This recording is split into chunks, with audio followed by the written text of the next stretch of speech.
filming. Hopefully it's filming. This will be the 5th time I've told this story to this GoPro camera after the update because all the settings went goofy or something. I had to go back in and figure it out, get online, and then do like a different update where I actually had to go in and download a totally different file and restart this camera from factory. Restore it because I'm not impressed. Anyway, where was I? Oh, it's Saturday. It's story time. And today's story is going to be about my buddy Jose, and I'll tell you why. I got this in the mail today. It has nothing to do with Jose, but he has a 57, but actually he has 2 or 3. This is a cigarette lighter for 57. I actually have it. It came in the mail today, but the thing that actually came in the mail today that I want to share with you folks is this. Speedmaster sent me, actually I got on a Black Friday sale, a new intake manifold for a small block Chevy for the blower that has, wait for it, a thermostat housing adapter. It actually has a thermostat housing provision, so I can run a real thermostat, and the coolant passages are bigger than, a 3/8 drill bit, because I am not in the habit of having my cars run hot, and this car will not run hot. Yeah, anyway, why does that manifold remind me of Jose? Well, let me back up here. This is so I'm going to say I was 19 or 20 when I met him. And no, I met him the first time I was like, maybe 16 or 17. One of the summers I came up for visit my grandparents from Reno back to Nampa, Idaho.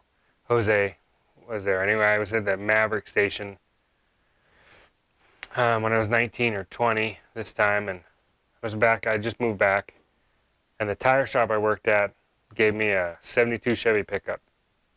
It was beautiful, red, full chrome, nice truck. Had a small block automatic 373s, center lines, auto drags. It was kind of dropped. It was nice. I think I put a comp 268 cam in it, something small, before the extremes were even around. It was small. It had like 454 lift and 268 advertised, so like pretty much a smooth idle, but it ran good. I was at a gas station, the Maverick, just down the street from my grandparents' house. Same gas station I've been going to since I was a little kid. Ride our bikes down, get a suicide, go from fruit punch to mug root beer back and forth. Hit them all but the Diet Coke, because you don't want the diet soda in your suicide, because that's gross. And not mixing all of the flavors on the soda fountain is not gross. Man, standards. Gotta have standards. Anyway, in pulls to the gas station this really beautiful seafoam green 57 Nomad. I was just, I'm a Tri-5 guy, so I loved it. Had a blown small block in it. The time it was B&M made them, and it was a B&M blown under the hood little mini blower, small block Chevy. I think it was a 383 or remember. Maybe it ran pretty good, and then Jose comes in in comes this Vega. It's kind of neat. It didn't look like the normal V8 Vega. This thing was built to run. Thing was hot. Pulls in with that, and they're going out to the reservoir, which is out way out in the like boonies. The reservoir out there, because farmlands and Dutch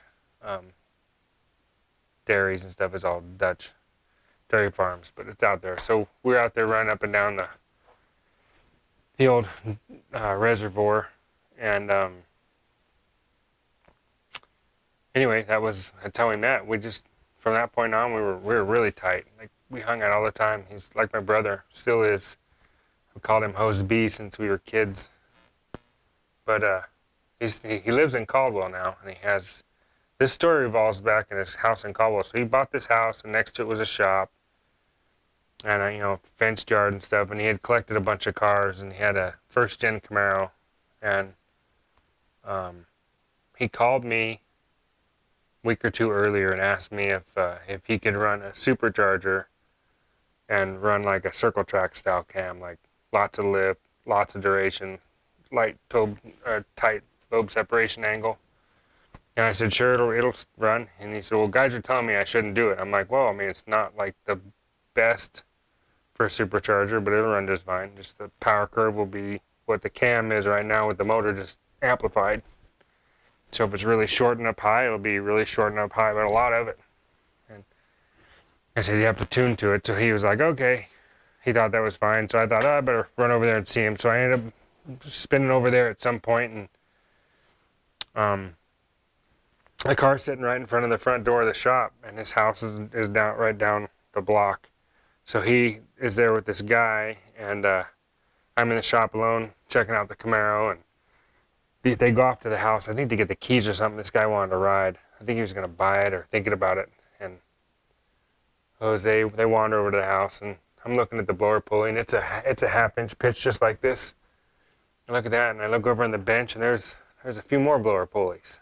And this one is, I forget what tooth it was, and I saw one that was about 4 teeth smaller. So when he wasn't looking, I quickly grabbed the half-inch wrench and snap, and crescent wrench, put this thing back on with a big socket, and he came back, and I'm checking the tension, and he's, hey, how's it going, you guys? He goes, yeah, we're going to go for a ride. Got brand new ET Streets on the back, or drag radials or something. I think it was ET Streets. So he gets in the car, and I'm like, see you later, bye-bye, kids. And he touches the thing off, but he's looking at me through the windshield like, well, you're acting kind of weird. What's going on? I'm like, have fun, see you. Bye, kids. Send me something French. And he takes off, and down the street he goes to a spot. Now, we all have a spot, and you know what I'm talking about.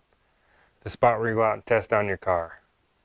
All since we could drive, we had one. I had one. Cam and I had the same spot out by our high school. We just left black marks and burnouts forever, and subdivisions nothing was built yet. And you guys, I'm sure, have one close by where you go test on your cars. I mean, that's what gearheads do. We gotta, go find a spot to test on it before we take it somewhere else to actually show it off. And so Jose's spot was down below his house, and in the back there was an undeveloped warehouse district that had really wide paved roads already. It was nice. He took the car down there, and I hear him touch it off down there, and I mean, this thing is coming uncorked. He's pedaling it, and then he shuts it down, and I'm like, ooh, hope something didn't break. It probably didn't. 5-10 minutes goes by, nothing. 15-20 minutes, nothing. Half hour, nothing. And I'm wandering around the shop, and all of a sudden I hear the thing fire up. It'd probably been 45 minutes.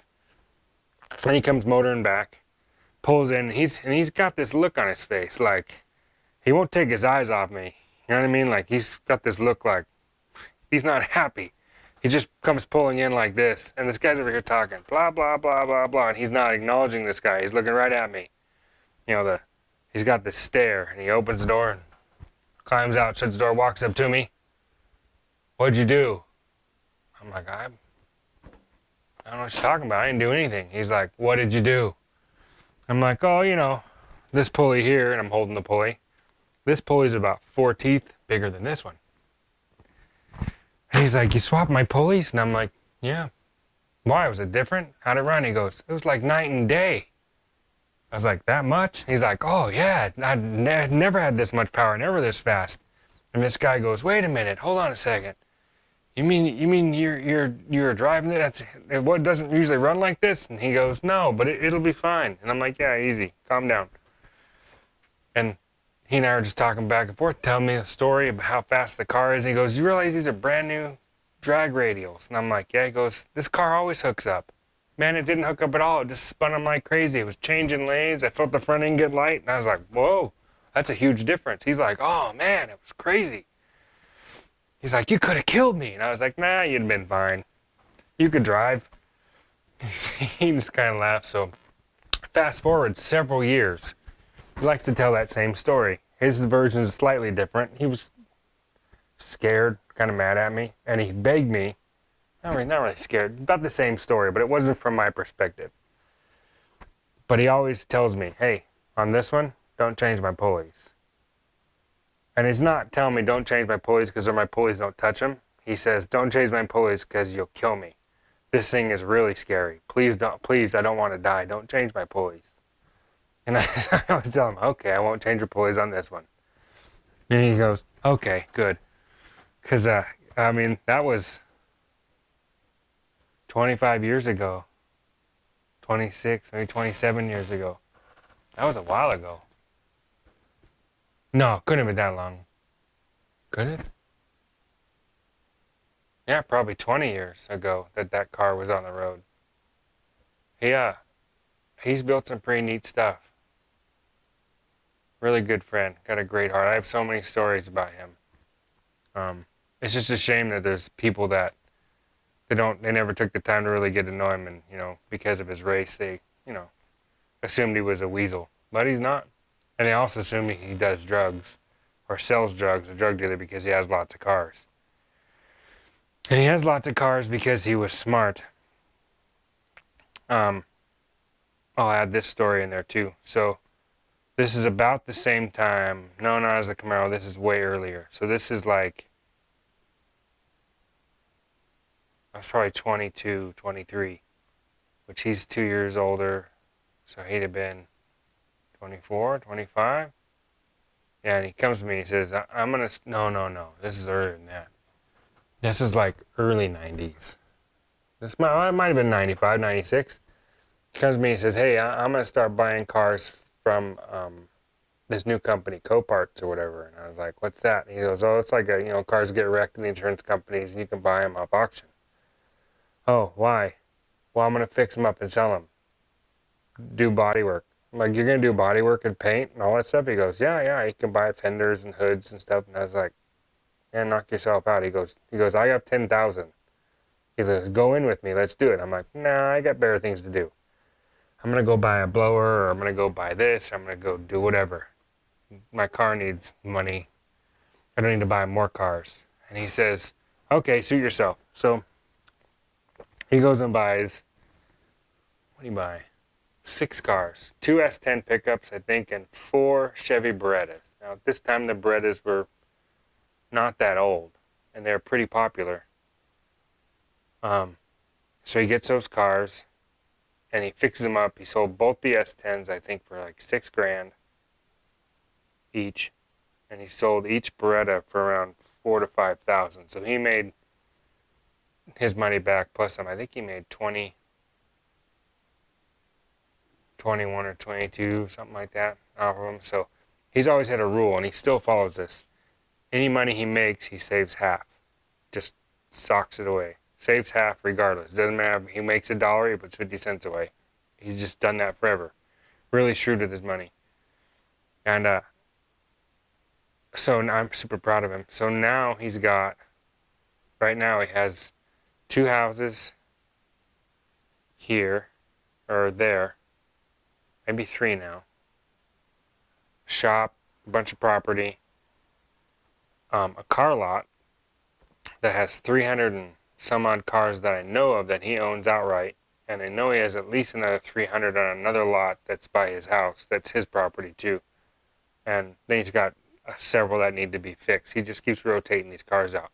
But they're all sorts of things, from like Chrysler 300s to, he has one Prius because I had one, so he bought one, and he loves driving it, but he won't drive it because everybody makes fun of him for driving a Prius. But he's also got like Vipers and new Corvettes and, blown Novas and 57 Chevys and, all the stuff he owns are outright. He did it right. I'm really proud of him.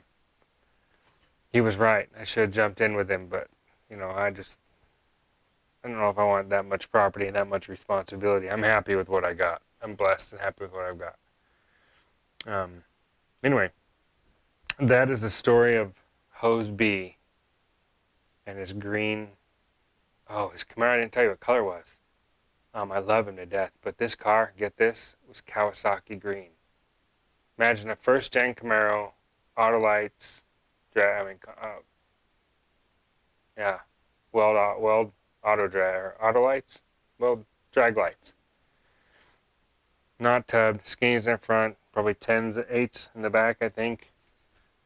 Whatever size they were, and Kawasaki Green. Big stall, huge stall, like 5,000 stall.